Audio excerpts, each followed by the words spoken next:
नमस्कार दोस्तों, स्वागत है आपका कहानी चौपाल पर। आज की कहानी का नाम है बांझ।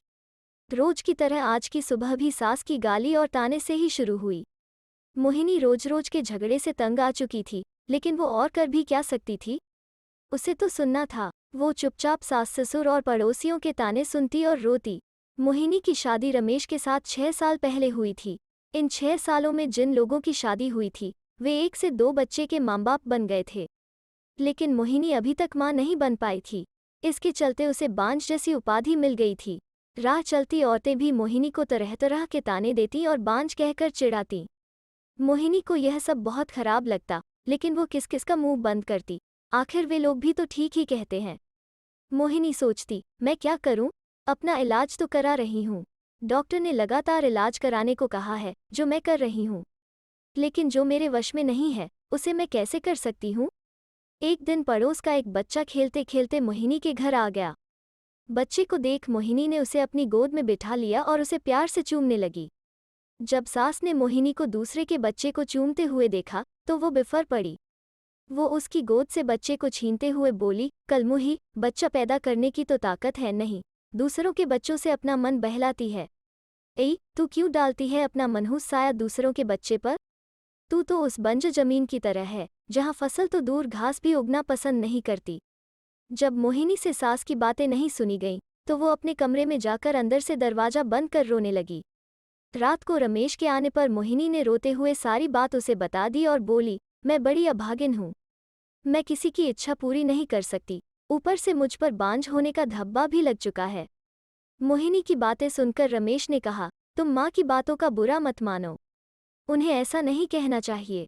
हर माँ बाप की इच्छा होती है कि उनके परिवार को आगे बढ़ाने वाला उनके रहते हुए ही आ जाए। तुमसे यह इच्छा पूरी नहीं होते देखकर माँ तुमसे उल्टी सीधी बातें बोलती हैं। तुम चिंता मत करो, तुम्हारा इलाज चल रहा है, तुम जरूर माँ बनोगी। मोहिनी बोली, मेरी एक सहेली थी, वो भी बहुत दिनों बाद माँ बनी थी। माँ बनने में देर होते देखकर जब उसने अपना इलाज कराया, तो जांच में उसमें कोई कमी नहीं पाई गई। कमी उसके पति में थी। जब उसके पति ने इलाज कराया, तभी वो माँ बन सकी। हो सकता है उसी की तरह आप में भी कोई कमी हो, इसलिए मैं चाहती हूँ कि आप भी एक बार अपना इलाज करा लेते। मोहिनी की बात सुनकर रमेश भड़क उठा, मुझ में भला क्या कमी हो सकती है?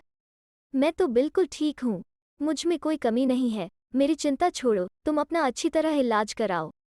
मैं मानती हूँ कि आप में कोई कमी नहीं है, लेकिन तसल्ली की खातिर मोहिनी ने सलाह देने के ख्याल से ऐसा कहा। लेकिन रमेश ने उसकी बात को बीच में ही काट दिया, नहीं मोहिनी, तसल्ली वगैरह कुछ नहीं।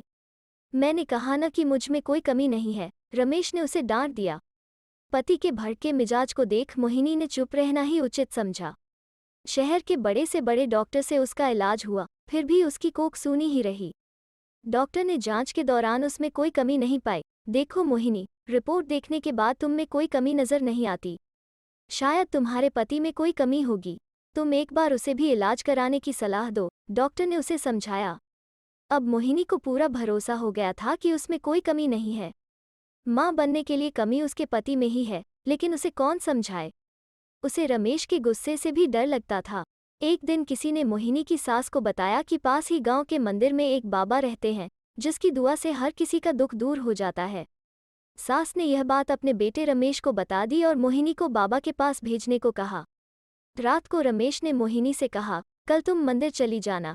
ठीक है, मैं चली जाऊंगी, लेकिन मैं डॉक्टर के पास गई थी।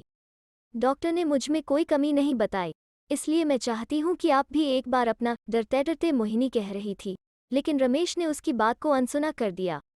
मोहिनी, मैं कहीं नहीं जाऊंगा, तुम कल मंदिर में बाबा के पास चली जाना, ऐसा कहकर रमेश सो गया। मोहिनी ने भी अपने माथे पर लगा बांझपन का धब्बा मिटाने के लिए बाबा के पास जाकर उनसे दुआ लेने की सोच ली। दूसरे दिन सवेरे नहा धोकर वो बाबा के पास चली गई। मंदिर में लगी भीड़ को देखकर उसे भरोसा हो गया कि वो भी बाबा की दुआ पाकर माँ बन सकती है। मोहिनी बाबा के पैरों पर गिर पड़ी और कहने लगी, बाबा, मेरा दुख दूर करें। मैं 6 साल से बच्चे का मुंह देखने के लिए तड़प रही हूँ।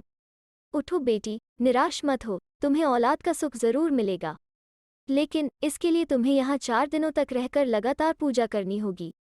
ठीक है बाबा, मैं जरूर आऊंगी। मोहिनी खुशी से घर गई। घर आकर उसने सारी बातें अपने पति को बताईं। मैं कहता था न कि जो काम दवा नहीं कर सकती, कभी भी दुआ से हो जाती है।